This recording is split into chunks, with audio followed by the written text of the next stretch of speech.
ബി.ജെ.പിയെ അക്ഷരാർത്ഥത്തിൽ പൊളിച്ചെടുക്കുന്ന രാഹുൽ ഗാന്ധിയെയാണ് നമ്മൾ കഴിഞ്ഞ ദിവസം പാർലമെന്റിൽ കണ്ടത്. കൃത്യമായി പറഞ്ഞാൽ കഴിഞ്ഞ 10 വർഷത്തെ കണക്ക് അദ്ദേഹം തൻ്റെ 1.5 മണിക്കൂർ നീണ്ട പ്രസംഗത്തിൽ തീർത്തു കൊടുക്കുകയായിരുന്നു.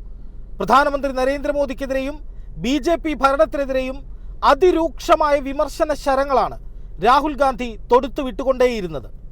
ഒരു വേള ഇതിനൊന്നും മറുപടിയില്ലാത്ത വിധത്തിൽ, അല്ലെങ്കിൽ ഇതിന് കൃത്യമായി മറുപടി പറയാൻ കഴിയാത്ത വിധത്തിൽ ഞെരുങ്ങിപ്പോകുന്ന ഭരണപക്ഷത്തെയും ലോക്സഭയിൽ കാണുകയുണ്ടായി.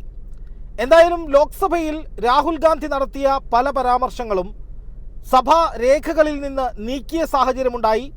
രാഹുൽ ഗാന്ധി ഹിന്ദുവിനെതിരെയാണ് പാർലമെന്റിൽ ശബ്ദിച്ചത് എന്നും ഹൈന്ദവ വികാരം വ്രണപ്പെടുത്തുകയാണ് രാഹുൽ ഗാന്ധി ചെയ്തതെന്നും അമിത്ഷായും മോദിയും ഒക്കെ ഉൾപ്പെടെയുള്ള ബി.ജെ.പിയുടെ തലമുതിർന്ന നേതാക്കൾ ലോക്സഭയിൽ പറയുന്ന സാഹചര്യവും ഉണ്ടായി. പക്ഷേ അത് ബി.ജെ.പി കേന്ദ്രങ്ങൾ പോലും വേണ്ട വിധത്തിൽ ആളിക്കത്തിച്ചിട്ടില്ല എന്നുള്ളതൊരു വാസ്തവമാണ്. അതായത് രാഹുൽ ഗാന്ധി സാധാരണഗതിയിൽ ലോക്സഭയിൽ ഉന്നയിക്കുന്ന ആരോപണങ്ങളെ ചെറുക്കാൻ ബി.ജെ.പിയും എൻ.ഡി.എയുടെ ഘടകകക്ഷികളും ബി.ജെ.പി IT സെല്ലും ഒക്കെ തുടർന്നുള്ള മണിക്കൂറുകളിൽ നിരന്തരമായി ശ്രമിക്കുമായിരുന്നു. പക്ഷേ ഇത്തവണ രാഹുൽ ഗാന്ധിക്ക് രാജ്യത്തിൻ്റെ ജനങ്ങളുടെ ഭാഗത്ത് നിന്ന് കിട്ടിയ പിന്തുണ അത് വളരെ വലുതായതുകൊണ്ട് തന്നെ ബി.ജെ.പിയുടെ പ്രതിരോധ സ്വരങ്ങൾ, പ്രതിഷേധ സ്വരങ്ങൾ അതിൽ അലിഞ്ഞുപോയി എന്ന് വേണം കരുതാൻ. അതായത് കഴിഞ്ഞ 10 വർഷമായി ഈ രാജ്യത്ത് പ്രതിപക്ഷ ഐക്യം, അല്ലെങ്കിൽ പ്രതിപക്ഷ മുന്നണികൾ, പ്രതിപക്ഷ പാർട്ടികൾ, പ്രതിപക്ഷ നേതാക്കൾ ഉന്നയിച്ചുകൊണ്ടിരുന്ന ഒരു ആരോപണത്തിനും ഉയർത്തിക്കൊണ്ടിരുന്ന ഒരു പ്രതിഷേധത്തിനും ലഭിക്കാത്ത സ്വീകാര്യത അത് ഈ രാഹുൽ ഗാന്ധി നടത്തിയ പ്രസംഗത്തിന് ലഭിച്ചു എന്ന് വേണം കരുതാൻ. ഇപ്പോൾ യൂട്യൂബിലെ കാര്യം എടുത്തു നോക്കുക. ഇപ്പോൾ സൻസദ് TV എന്ന് പറയുന്ന ലോക്സഭയിലെ ഈ പറയുന്ന നടപടിക്രമങ്ങളും സംഭാഷണങ്ങളും ഒക്കെ പ്രക്ഷേപണം ചെയ്യുന്ന യൂട്യൂബ് ചാനലിൽ പ്രധാനമന്ത്രി നരേന്ദ്രമോദിയുടെ പ്രസംഗത്തിന് കാര്യമായ വ്യൂവർഷിപ്പ് ഇല്ല. നിങ്ങളൊന്ന് എടുത്ത് നോക്കുക. അദ്ദേഹത്തിൻ്റെ പ്രസംഗം 2 തവണയായി ഒക്കെ ഇതിൽ സംപ്രേഷണം ചെയ്തിട്ടുണ്ടെങ്കിലും അതിന് കാര്യമായ ഒരു വ്യൂവർഷിപ്പ് ലഭിച്ചിട്ടില്ല. പക്ഷേ രാഹുൽ ഗാന്ധിയുടെ പ്രസംഗം, ആ 1.5 മണിക്കൂർ നീണ്ട പ്രസംഗത്തിന് വലിയ സ്വീകാര്യതയാണ് രാജ്യത്തെ ജനങ്ങൾ നൽകിയിരിക്കുന്നത്.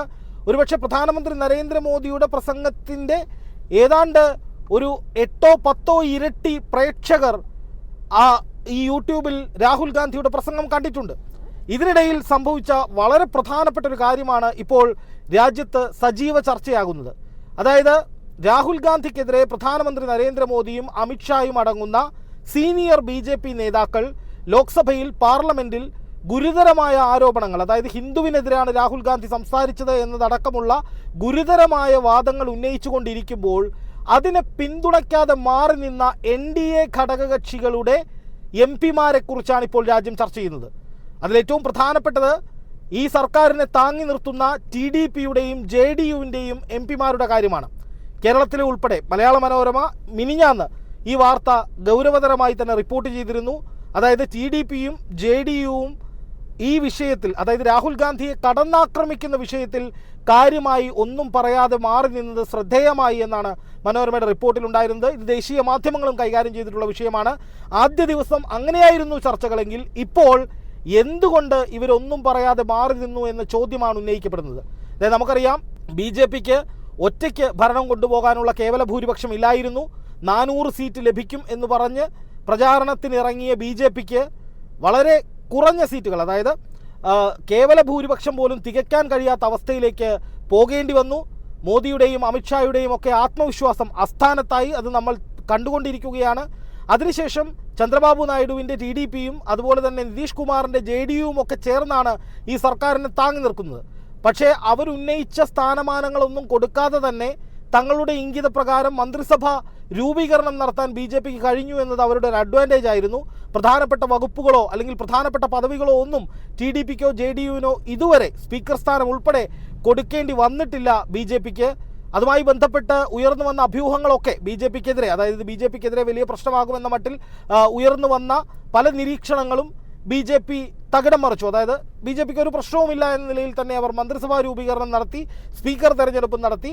പക്ഷേ പാർലമെന്റിലേക്ക് ചെന്നപ്പോൾ മുതൽ ഇതിൻ്റെയൊക്കെ ഒരു അസ്വാരസ്യം TDPയും JDUവും ഒക്കെ പ്രകടിപ്പിച്ചു തുടങ്ങി എന്നുള്ളതാണ് ഇപ്പോൾ ലഭിക്കുന്ന ഇത്തരം റിപ്പോർട്ടുകളുടെ അടിസ്ഥാനത്തിൽ പറയാൻ കഴിയുക. അതായത് TDPക്കും JDUവിനും അസ്വാരസ്യങ്ങളുണ്ട്. പക്ഷേ അത് പരസ്യമായി പ്രകടിപ്പിക്കുകയോ അല്ലെങ്കിൽ മുന്നണിയിൽ നിന്ന് വിട്ടുപോവുകയോ ചെയ്യുന്നൊരു സാഹചര്യം അവരെ സംബന്ധിച്ച് നടത്താൻ കുറച്ച് ബുദ്ധിമുട്ടുണ്ട്. അപ്പോൾ ഇത്തരം സന്ദർഭങ്ങളിൽ BJP അല്ലെങ്കിൽ പ്രധാനമന്ത്രി നരേന്ദ്രമോദി ഉയർത്തുന്ന അല്ലെങ്കിൽ അമിത്ഷാ ഉൾപ്പെടെയുള്ള സീനിയർ നേതാക്കൾ ഉയർത്തുന്ന വിഷയങ്ങളിൽ പിടിക്കാതെ മാറി നിൽക്കുക, ഒരു ഘട്ടത്തിൽ ഒരർത്ഥത്തിൽ പറഞ്ഞാൽ രാഹുൽ ഗാന്ധിക്കുള്ള പരോക്ഷ പിന്തുണയാണ്.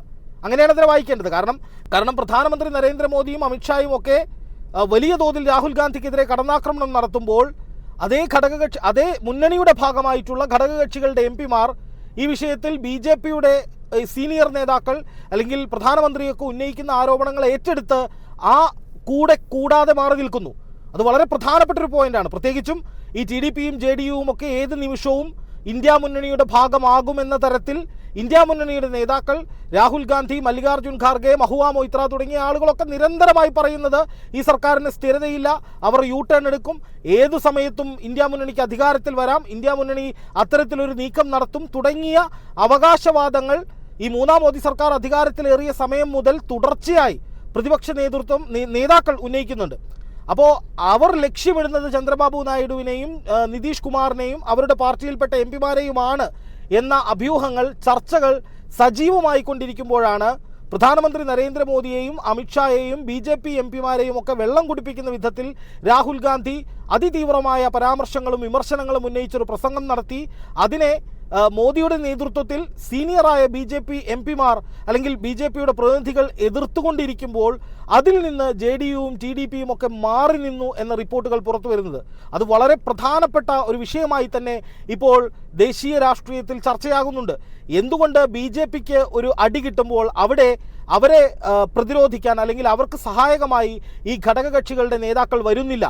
എന്തുകൊണ്ട് BJP MP-മാരുടെ അതേ തീവ്രതയിൽ BJPക്കെതിരെ, സർക്കാരിനെതിരെ ഉയരുന്ന ആരോപണങ്ങളെ പ്രതിരോധിക്കുന്നില്ല? എന്തുകൊണ്ട് ഒരു ഹിന്ദുത്വ അജണ്ട എന്ന നിലയിൽ രാഹുൽ ഗാന്ധിയുടെ മുകളിലേക്ക് ഹിന്ദുവിനെ അപമാനിച്ചു എന്ന രീതിയിൽ BJP വിമർശന ശരം ഉയർത്തുമ്പോൾ JDUവും TDPയും വേണ്ട വിധത്തിൽ അതിനെ പിന്തുണയ്ക്കുന്നില്ല? ഈ ചോദ്യങ്ങൾ വളരെ പ്രധാനപ്പെട്ടതാണ്. ഒന്ന്, ഇവർക്കുള്ള അസ്വാരസ്യമായിരിക്കാം. രണ്ട്, BJP ഉയർത്തുന്ന എല്ലാ അജണ്ടകളും പിടിക്കേണ്ടതില്ല എന്ന് ഇവർ അവരുടെ പാർട്ടികൾക്കുള്ളിൽ തീരുമാനിച്ചിട്ടുണ്ടാകാം. അങ്ങനെ നിരവധി വിഷയങ്ങളിൽ ഇവർ തമ്മിൽ ആശയക്കുഴപ്പങ്ങൾ ഉണ്ടാകാൻ സാധ്യതയുണ്ട്. മുസ്ലിം സംവരണം ഉൾപ്പെടെയുള്ള വിഷയങ്ങളിൽ, അതുപോലെ തന്നെ കേന്ദ്ര ഏജൻസികളുടെ അന്വേഷണവുമായി ബന്ധപ്പെട്ട വിഷയങ്ങളിൽ ഒക്കെ പല വിധത്തിലുള്ള അസ്വാരസ്യങ്ങൾ ഉണ്ടാകാൻ സാധ്യതയുണ്ട് എന്ന് നേരത്തെ തന്നെ വിലയിരുത്തലുകൾ വന്ന വിഷയത്തിന്മേലാണ് ഇപ്പോൾ അതൊക്കെ സംഭവിക്കുന്നു. അതായത് വിഷയാധിഷ്ഠിതമായി ഈ ഘടകകക്ഷികൾ BJPയെ കൈവിടുന്നൊരു സാഹചര്യം, പരിപൂർണമായ ഉറപ്പ് അമിത്ഷായ്ക്കും മോദിക്കും ഇവരുടെ ഭാഗത്ത് നിന്നില്ല എന്ന് തെളിയിക്കാൻ ഉതകുന്ന സാഹചര്യം ഉണ്ടാകുന്ന ഒരു അവസ്ഥ, ഇതൊക്കെ ചൂണ്ടിക്കാണിച്ചുകൊണ്ട് ഇപ്പോൾ തന്നെ ചർച്ചകൾ വരുന്നത് ഈ TDPയും JDUവും ഒന്നും എല്ലാത്തിനും BJPയെ പിന്തുണയ്ക്കില്ല, അല്ലെങ്കിൽ ഇവർക്ക് പിന്തുണയ്ക്കാൻ കഴിയാത്ത ഏതെങ്കിലും വിഷയം BJP ശക്തമായി ഉന്നയിച്ചാൽ ഈ മുന്നണി സംവിധാനം തകരാനുള്ള സാധ്യതകളേറെയാണ്. അതുകൊണ്ട് തന്നെ ഏത് ഒരു അവസ്ഥയിലും BJPക്ക് പിന്തുണയായി ഇവരുണ്ടാകുമെന്ന് കരുതാൻ വയ്യ. കയ്യാലപ്പുറത്തെ തേങ്ങ എന്നൊക്കെ വിശേഷിപ്പിക്കാവുന്ന പോലെയാണ് ഈ ഘടകകക്ഷികളുടെ അവസ്ഥ എന്ന വാദത്തിന് ശക്തി കൂടുകയാണ്. അതിനപ്പുറം രാഹുൽ ഗാന്ധിയെ കടന്നാക്രമിക്കാൻ കൂടെ നിൽക്കാത്ത ഇവരുടെ നിലപാട് രാഹുൽ ഗാന്ധിക്കുള്ള പരോക്ഷ പിന്തുണയാണ്. അല്ലെങ്കിൽ രാഹുൽ ഗാന്ധിക്കെതിരായ BJPയുടെ കടന്നാക്രമണത്തെ ഞങ്ങൾ അതുപോലെ പിന്തുണയ്ക്കുന്നില്ല, ഞങ്ങൾക്കത് അത്രയും താല്പര്യമുള്ള വിഷയമല്ല എന്ന് പറയുകയാണ്. പരോക്ഷമായി പറഞ്ഞാൽ അത് രാഹുൽ ഗാന്ധിക്കുള്ള പിന്തുണയായി മാറുകയാണ്.